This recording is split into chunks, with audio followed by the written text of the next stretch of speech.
Good morning. It's April 7th, 2023, in the land that you can't make this shit up. Walton County and Panhandle politics. You just can't make up the kind of stuff I'm going to talk about today.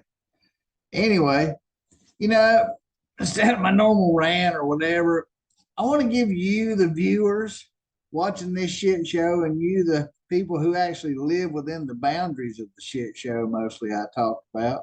I want to give you a rundown of the current situation in Walton County. Okay. Right now, we only have 4 commissioners because this guy, Mike Barker, has he has resigned 2 years into a commission job that he said that he was going to do his best at.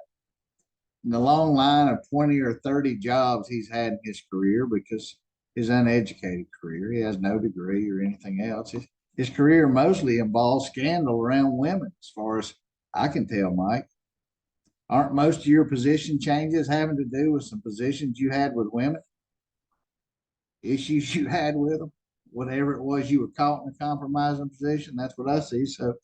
And in the true spirit of recycled trash, he's now the interim, key word, the interim administrator or whatever of Defuniak Springs, who's had an interim administrator for 10 years.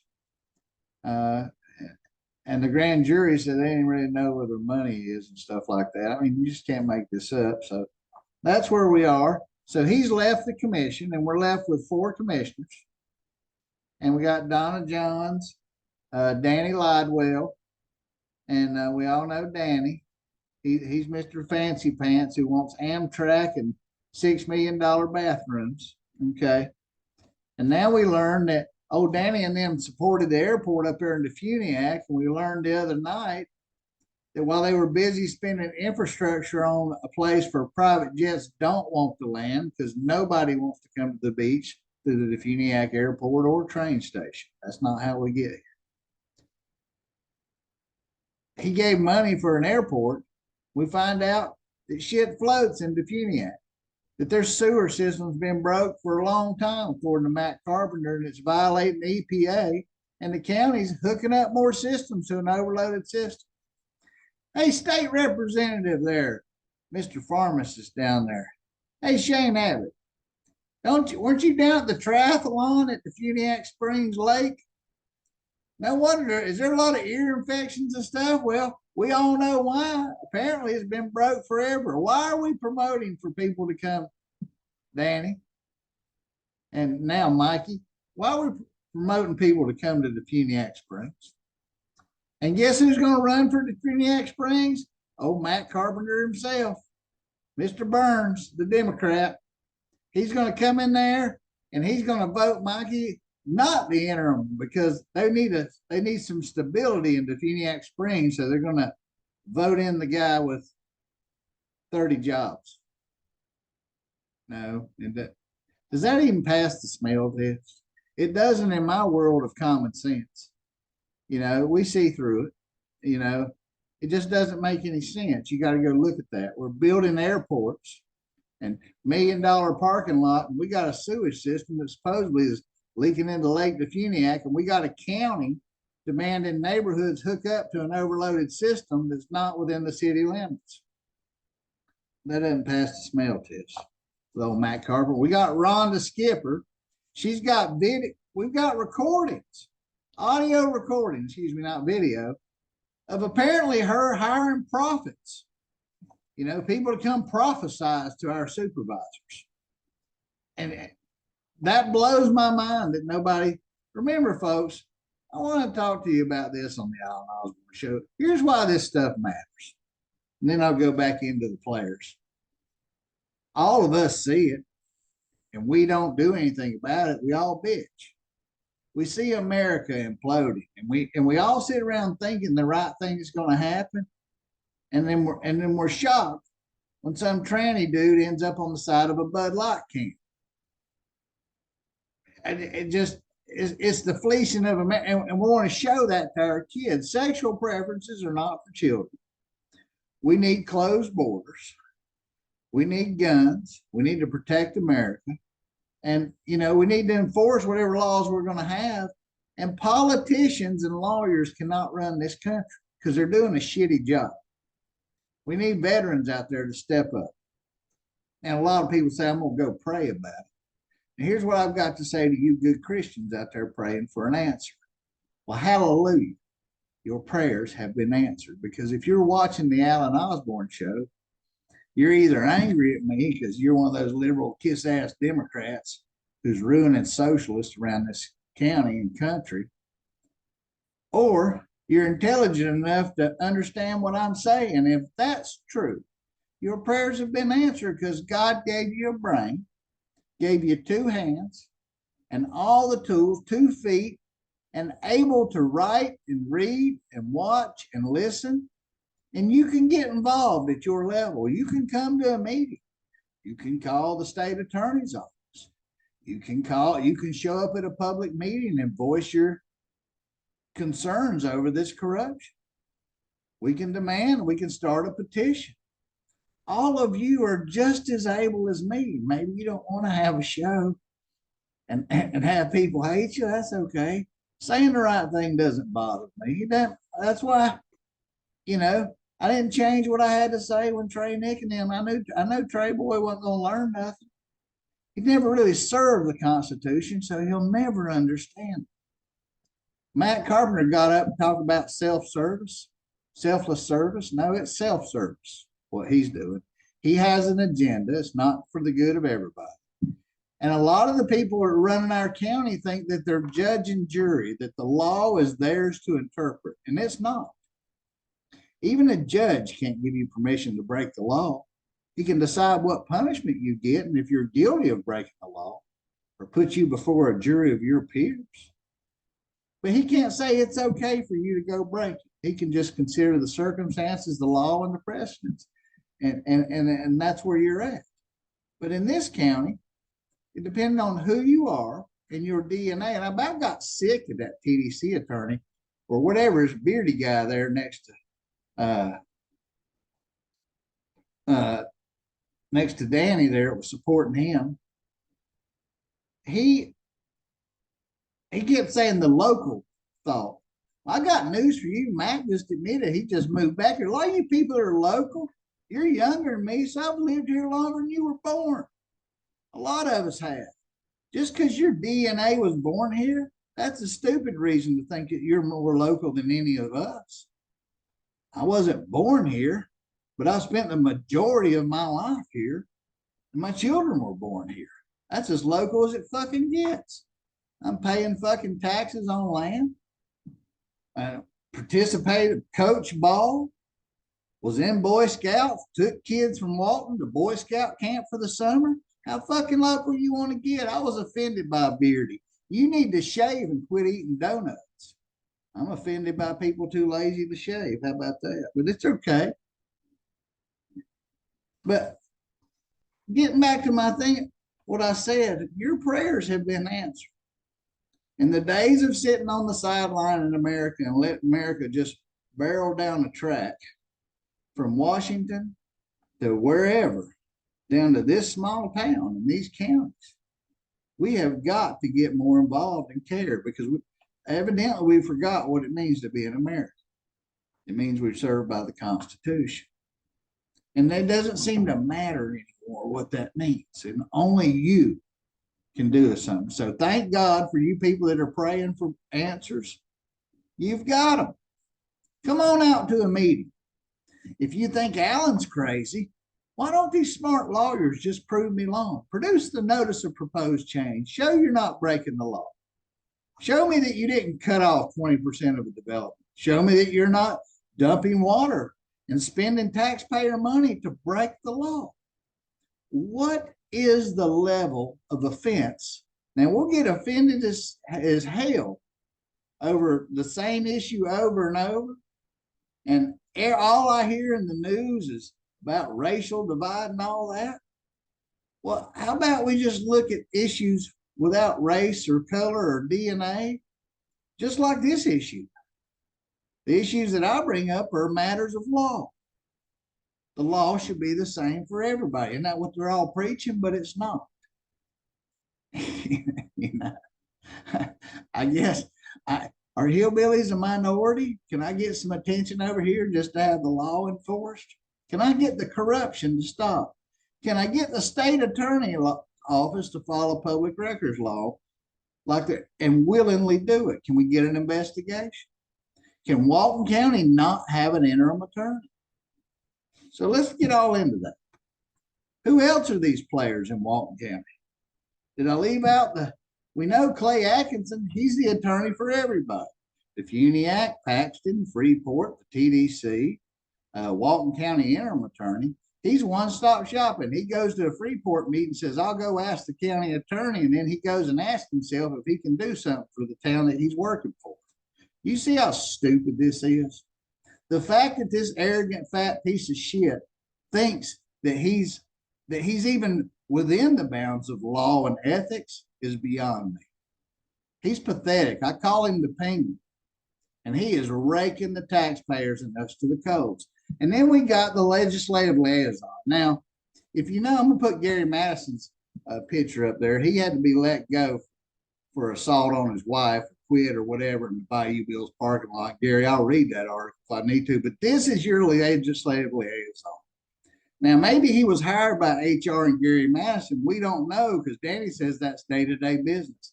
But this job was created when Nick was the chair, the legislative liaison. We never had one. So my questions are, who wrote the job? Was it Clay, Scott's attorney, who's defending him on ethics complaints that he lost? Who wrote Scott's job and who does Scott report to him? What's Scott doing? This is one of his illustrious trips. It's part of some of those investigations. This is him playing the kazoo. And Scott, you look smashed. Anyway, but listen, when Scott was our commissioner, this is who represents our county, the state, and our BCC. But I got a little article about Scott. It says Brandon won't seek re-election. Scott used to be a commissioner. Snot-nosed kid who got elected because he had a local name. Brandon won't seek re-election. April 12th, 2012. Headlines in local and state in the Northwest Florida Daily News. The Funiac Springs. Walton County Commissioner, your legislative liaison, and convicted of ethics complaint violations. Walton County Commissioner Scott Brandon says he will not seek a re-election for a third term. Under the circumstances that I am in, I don't read the whole article, but some of it's BS. I'm going to read Scott's statement. This is quotations of what Scott said about himself. Quote, under these circumstances, I have not handled myself in a way befitting someone elected to serve the people of Walton County, Brandon said in a 10-page statement that he read at Tuesday's county commission meeting. There's a recording of that. Do a public records request.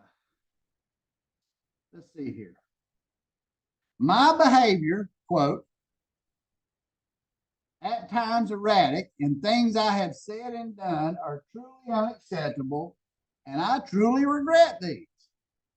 To anyone who I have insulted, offended, or caused problems, I sincerely apologize. The stress and pressure I was under is not an excuse. End quote. Brandon's term ends this fall, the article goes on to say. His announcement came about a week after an email Brandon sent, which contained the comment, quote, help a nigga out, end quote. And it sparked calls for his resignation. The email was one in a string of public criticism and legal actions that have put Brandon in hot water lately. Now, why would we want him to be our public? Now, he got his job as Nick's aide. So Nick's two aides, one who'd been fired, and I can get his mugshot up there, and had issues with some kind of billing of HR issues, is now in HR. So was Nick's buddy, who was also Clay's client, Gary Madison, the county attorney, did he say it was okay for Scott to be hired? And who wrote Scott's job? Was it Scott and Trey? How did he get interviewed? What were the qualifications? Evidently, the qualifications were you had to quit public office, convicted of ethics violations, and have to resign under the amid racial slurs about people. That's our legislative liaison. This piece of shit has lied about Sandestin and the Bay and led the efforts to cover it up. I've got those emails, Scott. The statute of limitations may be up on those emails, but him and the sheriff themselves have discussed it, and I've got those. It doesn't change the fact, does it, dear old Scotty boy? I swear to God, telling the truth is so easy about what has happened here, just like him. That's a lie. So those are the players. And we got the sheriff, who Scott's family members are very close with. And Scott's close with. In fact, I can let you read the Scott and the sheriff's emails. And I'm sorry, I got Mac's picture up there. You should have had fat ass up there.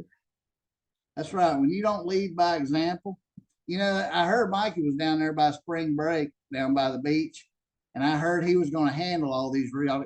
He decided he was going to eat one of these spring breakers just to show him he would enforce the law. So he's just going to consume one and show him what he could do. Anyway, I guess they ran out of donuts. Nope, he ate them all. Anyway, getting back to just other people I hate. That's the problem with. So other than these players that don't want to do anything, we got an interim attorney. We got an interim administrator who's never been an administrator at all. Yeah, we got cornball, and there's the staff, and over here in the upper right corner, the guy with the man boobs and the big gut, upper right, far upper right, that's your legislative liaison. So apparently he's staff for Tony Corman, but they say he reports to the BCC. Corman's never been an administrator. What does he tell Scott to do?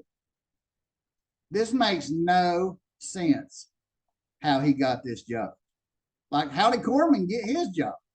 Who was interviewed for it? What were the criteria? Corman got the code enforcement job, and he didn't have his legal law credentials anymore. But he's the head of a bunch of officers. Does that sound like the Corey Godwin problem? God, you can't make this up. So the interim attorney and the interim administrator are running things. Let's go over the lawsuits and other bullshit currently going on. So I can't get some public records requests out of the county I've had there since about December or January, and the state attorney's office is giving me the runaround. Their man named Folsom says he sent all the information on Sandestin, and the state FDLE found no legal lawful violations. And I say, bullshit, I don't believe it. So I said, prove it. And they don't want to give me the emails. He said he sent it to them. There's got to be a record of it, but they haven't produced anything. We got the Horsepower Pavilion debacle, where the county's, and Tony Corman's involved in that. We got upcoming depositions on the code enforcement firing case. We got the naked employee and county attorney being fired. You know, we got that case going on. I suspect Dee Dee being fired over $500 or whatever it was that she did wrong. That lawsuit's coming. So we got the naked employee being carried around. What else we got going on? I mean, this is how our county government runs right now. I mean, is that what y'all want on the Alan Osborne show? Let's kind of stop this run around right now. Like I said, God's blessed a bunch of you people up there in Alan Osborne land, or out there, with a mouth and fingers. Get on your keyboard and write your state, call your state representative, call the governor's office. Hey, you people out there who've been, hey, Shane Abbott, you're a state representative. Did you buy off on that airport bullshit and you got turds floating in your lakes up there at Defuniac? If you're our state representative and you knew this, you're failing us. You're failing us. And anybody who's out there in the governor's office not getting us an audit and seeing what's going in. I hope the Defuniac Springs votes for Amy Hevlin so they can have a CPA who specializes in fraud look at the books that the grand jury said don't look so good. That might help. You can't make this shit up in Alan Osborne, man. You just can't make it up. It's bad, and we need an end to it. We need something better. They're celebrating the 50th anniversary of Sandestin behind us. It's all in the paper. They're selling the 30th year of straight violations without enforcement. What's worse? Is that really a celebration that we're poisoning all that water behind us with runoff, and that they're giving the SDI a license to not comply with more? Traffic's out of compliance. NOPCs are needed. And Mac Carpenter's running for office while he's breaking the law. You can't make this shit up on Alan Osborne show. Y'all keep them straight out there. They can't keep themselves straight here. I'll see y'all tomorrow for the next show.